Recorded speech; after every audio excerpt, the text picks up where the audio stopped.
नमस्कार दोस्तों, फिर से आपको एक बार स्वागत है ganesstudy.com में। तो आज मैं लेकर आया हूँ द बॉल पोएम। यह poem 10th class first flight का पोएम है जो कि लिखा गया है जॉन बेरीमैन के द्वारा। तो चलते हैं, इसको स्टार्ट करते हैं। इसको स्टार्ट करने से पहले सबसे पहले हम लोग इसको ब्रीफ देख लेते हैं। A boy losses a ball, he is very upset. तो एक लड़का है जो कि अपने बॉल को खो देता है और खोने के बाद वो बहुत अपसेट हो जाता है। A ball doesn't cost much, nor is it difficult to buy another। एक बॉल का तो कॉस्ट बहुत ज़्यादा नहीं होता है, ना ही इसको ख़रीदना ही बहुत डिफ़िकल्ट होता है। Why then is the boy so upset? तो फिर आखिर बच्चा अपसेट क्यों हो जाता है? Read the poem to see what the poet thinks has been lost।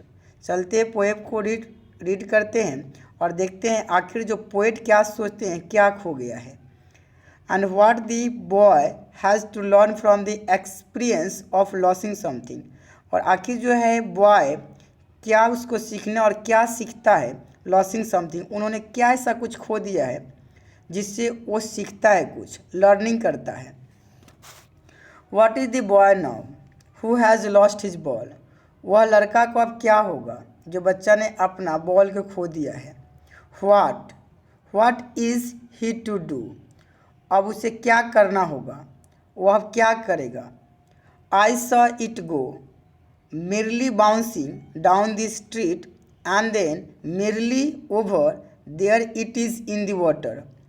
आई जो वर्ड है ये पोएट के लिए यूज़ किया गया है, इट जो है बॉल के लिए यूज़ किया गया है। आई सा पोएट कहते हैं कि मैं देखा, इट गो merely बाउंसिंग वो बॉल जो है खुशी से उछलते हुए down the street and then merely over there it is in the water और वाटर में जाकर वो गिर गया। नो यूज टू से ये कहना कतई उचित नहीं होगा वो देयर आर अदर बॉल्स दूसरे भी बॉल्स हैं। And ultimate seeking grief fixes the boy. And finally कहे seeking grief fixes the boy. Seeking grief का मतलब होता है sadness which greatly affected the boy. यानी अल्टीमेट मीन्स फाइनली जो है बॉय को वह जो है ये बॉल का खोना पूरी तरह से बहुत दुखी कर देता है, मतलब बहुत शोक में डाल देता है, यानी कॉन्डोलेंस में डाल देता है। एज ही स्टैंड्स रिजिड वो बच्चा एक जो है रिजिड मतलब स्टोनली जो है पूरी तरह से वो खड़े हो जाता है, एक वहाँ पर जकड़ कर खड़ा हो जाता है। एंड ट्रेम्बलिंग और पूरी तरह से वो एक कांपने लगता है, यानी ट्रेम्बल मीन्स शिवर कहते हैं कांपना। एंड स्टीयरिंग डाउन और देखता है, कहाँ देखता है जो है आपका देखिए वाटर जो है, वाटर में यहाँ पर तो हमने कहा दूसरा पिक डाल दिए जो पिक मेरे तरह ही देख रहा है बच्चा, बल्कि यहाँ नीचे जो है रोड के भी साइड आपका वाटर है, वहाँ पर उसके बॉल चला गया है, वहाँ पर वो बच्चा नीचे देख रहा है। All his young days into the harbor where his ball went। All his young days ये लाइन आपका बहुत इंपॉर्टेंट लाइन है, यानी 1 2 3 4 5 6 7 8 एंड 8th नंबर जो लाइन है बहुत इंपॉर्टेंट इस पोएम का लाइन है। कहता है all his young days into the harbour where his ball went. Harbour किसे कहते हैं, इससे हार्बर कहते हैं जहाँ पर देखिए आपका जो है बैंक ऑफ द रिवर जो है यहाँ पर आपका बहुत सारे शिप्स जो वहाँ पे स्टॉप्स करते हैं, वहाँ पर ही हम लोग हार्बर कहते हैं, इसको हिंदी में बंदरगाह कहते हैं।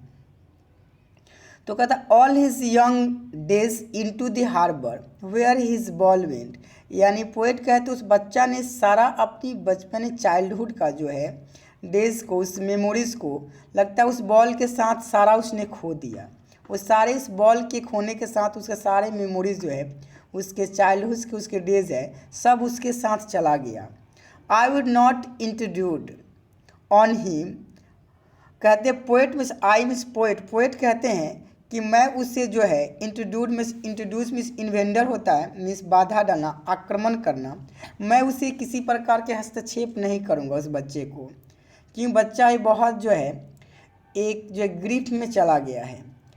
A dime another ball is worthless। worthless means valueless, useless।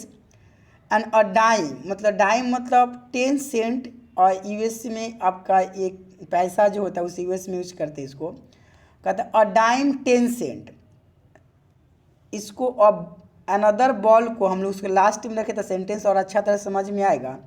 A dime is worthless for another ball, मतलब कि एक डाइम जो होगा वो वर्थलेस होगा, उसकी एक वैल्यूलेस होगा एक बॉल के लिए। क्यों? बॉल वो लड़का बॉल नहीं बल्कि उस बॉल के साथ वो सारी यादें को खो दिया है, वो पोएट ऐसा कहते हैं। Now he senses, senses means feeling, वह महसूस करता है। फर्स्ट रिस्पॉन्सिबिलिटी मीन्स अकाउंटेबिलिटी, वो फर्स्ट अपना ऐसा सेंस यूज करता है, सेंसेस मतलब अपने याद यानी वो फीलिंग करता है। इन अ वर्ल्ड ऑफ पोजेसन, यानी जो है पोजेशंस मतलब कहते हैं ऑनरशिप राइट, यानी इस जो है एक राइट की दुनिया में, एक जो ऑनरशिप की दुनिया में, people will take balls, people तो लोग तो आपका बॉल दूसरा खरीद लेंगे। एंड बॉल्स का काम क्या है? Balls will be lost always, ball तो हमेशा खोते रहेगा यानी गुम होते रहेगा, बॉल आते जाते रहेगा little boy. And no one buys a ball back, मगर वह बॉल तो कोई नहीं खरीद सकता ना। जो बॉल कहते हैं पोएट, जो लड़का ने खो दिया है उस बॉल को, साथ में अपनी सारी याद को खो दिया है। और जिस वह ग्रिप में खड़ा है बच्चा, उस बैंक ऑफ द जो है रिवर जो भी आपका हो यानी वाटर, जिस वाटर में गिर गया है उसके बगल में वो खड़ा है। और वहाँ पर जो इस ग्रिप में वो बच्चा जो है रिजिड होकर एक जो है पूरी तरह से वहाँ पर एक ट्रेम्बलिंग मीन्स कांपते हुए खड़ा हो रहा है, उस जो है उसको कोई खरीद नहीं सकता। मनी इज एक्सटर्नल, मनी क्या है? एक एक्सटर्नल थिंग्स है, पैसे से सब कुछ नहीं खरीदा जाता। बच्चा सीख रहा है, is learning. Will behind his desperate eyes, desperate मतलब बेकरार यानी डाउनकास्ट यानी निराशा, यानी वो निराशा भरे आँखों से उसकी पीछे, मतलब well behind his desperate eyes, मतलब वो जो है मीन्स वह खोने का वो ज्ञान सीख रहा है।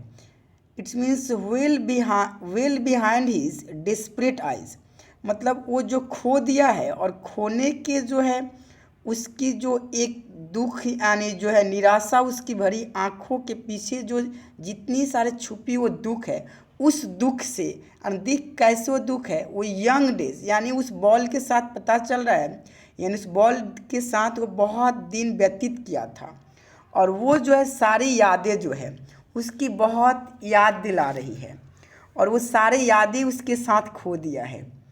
दी इप्स्टेमोलॉजी ऑफ लॉस, इप्स्टेमोलॉजी ऑफ लॉस किसे कहते हैं? वो दी या तो एक थ्योरी ऑफ नॉलेज, यानी जो ग्रीक एक वर्ड है, ग्रीक वर्ड कहते हैं आपका जो है इप्स्टीम कहते हैं, ग्रीक वर्ड है। तो इप्स्टीम मतलब होता है नॉलेज, यानी आपका जो है इप्स्टीमोलॉजी मतलब कि एक थ्योरी ऑफ नॉलेज, मतलब कि एक जो है वो लॉसेस जो खो दिया है और उसको खोने के बाद जो उसके माइंड में जो यादें आ रही हैं, उस यादें को मतलब उस थ्योरी ऑफ नॉलेज को वो लगता उससे बहुत कुछ सीख रहा है। And how to stand up, वो करा फिर आखिर वो कैसे फिर खड़ा हो पाएगा, वो जिस चीज़ को खो दिया है उससे आखिर बाहर कैसे आ पाएगा। Knowing what every man must one day know, उस चीज़ को सीख रहा है जो कि एक दिन सारे व्यक्ति को उसे सीखना है।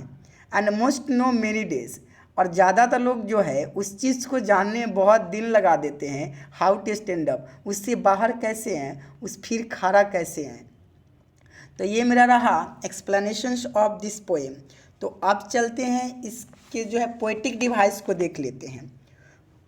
पोएटिक डिवाइस को सबसे पहले इसको देख लेते हैं। सबसे पहले हम लोग इसको एनाफोरा देखते हैं। देखिए एनाफोरा, एनाफोरा का मतलब होता है कि ये first line and second line दोनों लाइन में ये देखिए व्हाट जो है आया हुआ है, यानी एनाफोरा के मतलब होता है कि यानी जो है कोई ऐसा वर्ड जो है लाइन बाय लाइन रिपीट करेगा, यानी फर्स्ट लाइन सेकेंड लाइन ऐसे हर लाइन में जो रिपीट करेगा वो वर्ड होगा, उस वर्ड को हम लोग एनाफोरा कहते हैं। देखिए तो पहला आपका जो है what first and second, third and fourth में जो है मेरली एंड मेरली, तो हमारा ये एनाफोरा हो गया। नेक्स्ट कहते हैं आपका जो है आपका अलिट्रेशन। अलिट्रेशन होता है कि जो आपका कॉन्सोनेंट साउंड आपका एक ही लाइन में आपका फर्स्ट लेटर बार बार रिपीट करेगा। तो आपका जो है यहाँ पर देखते हैं आपका फर्स्ट यानी एलिट्रेशन ये देखिए आपका जो है फर्स्ट आपका 13 नंबर लाइन में, यानी 30 लाइन नंबर में बॉल्स यानी बॉल्स एंड बॉल्स का पहला लेटर जो है आपका जो है सेम मैच कर रहा है। देखिए यहाँ पर ये जो बॉल्स एंड बॉल्स का जो है पहला जो आप देख रहे हैं यहाँ पर 30 नंबर में पहला जो है दोनों का कंसोनेंट आपका लेटर है और दोनों का लेटर जो है फर्स्ट मैच कर रहा है। तो ये हमारा जो है एलिट्रेशन हो गया। नेक्स्ट एलिट्रेशन आपका हो गया 14 नंबर लाइन में। ये 14 नंबर लाइन में देखिए जो है बॉल एंड बॉल बैक 22 और बॉल बैक, यानी 22 का फर्स्ट लेटर, बॉल का फर्स्ट लेटर, बैक का फर्स्ट लेटर यहाँ मैच करा है। फिर 17 नंबर लाइन में मैन एंड मस्ट, ये आपका जो है मैन एंड मस्ट में आपका जो है मैन एंड मस्ट में आपका फर्स्ट लेटर आपका मैच कर रहा है। ये आपका जो है एलिट्रेशन हो गया। नेक्स्ट हम लोग चलते हैं आपका जो है पोएटिक डिवाइस एनाफोरा हो गया, एलिट्रेशन हो गया। रिपीटेशन हमारा जो है सेकेंड लाइन में जो है कोई ऐसा वर्ड होगा सेम लाइन में रिपीट करेगा, उसे हम लोग रिपीटेशन कहते हैं। तो देखिए यहाँ पर व्हाट एंड व्हाट, यानी सेकेंड नंबर लाइन में व्हाट एंड व्हाट आपका रिपीट है, तो इसे हम लोग आपका रिपीटेशन कहते हैं। और बाकी बात रहे तो राइम स्कीम, ये राइम स्कीम नहीं, आपका इसमें कोई राइम स्कीम नहीं है। तो ये आपका इसका पोएटिक डिवाइस रहा। एक आपका इमेजरी जो है इमेजरी है। इमेजरी कौन है देख लेते हैं इसका इमेजरी को।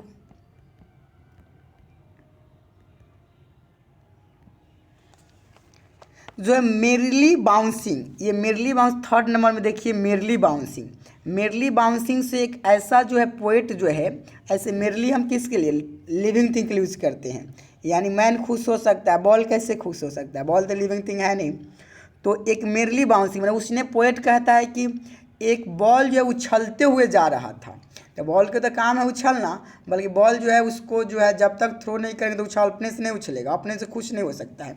तो बाउंसिंग करते हुए जा रहा था, मेरे लिए खुशी होकर जो है खुश होकर जा रहा था। एक पोएट जो है इमेज क्रिएट कर रहे हैं, एंड इमेज ऐसा मतलब कहीं भी जो है एक ऐसा आप इमेज क्रिएट कर रहे हैं और उस इमेज से कुछ खास चीज़ को आप दिखा रहे हैं, यानी आप उस सेंस को कहीं डीप में भेज रहे हैं, तो उसे हम लोग आपका इमेजरी कहते हैं। तो ये आपका मेरली बाउंसिंग यानी इमेजरी हो गया। तो ये आज का मेरा एक्सप्लेनेशन था दी बॉल पोएम। आशा करते हैं कि आपको समझ में आया होगा। समझ में आया होगा तो आप सब्सक्राइब कर दें, लाइक बटन पर भी क्लिक कर दें। Thank you.